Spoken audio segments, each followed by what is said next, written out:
2024. gada 2. decembrī Latvijas folkloras krātuvē apritēs 100 gadu.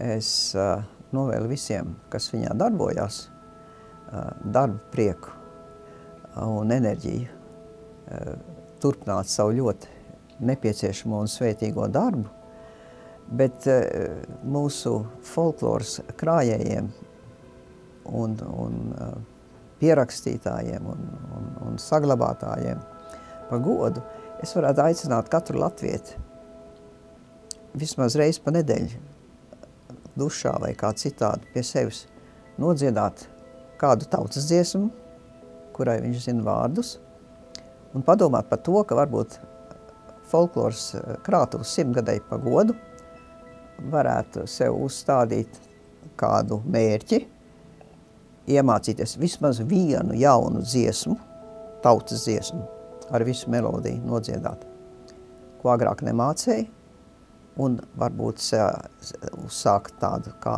sacensību pašam ar sevi. Cik jaunas dziesmas, tautas dziesmas, es varētu iemācīties šajā folkloras krātuves 100 gadā. Lai jums veicās!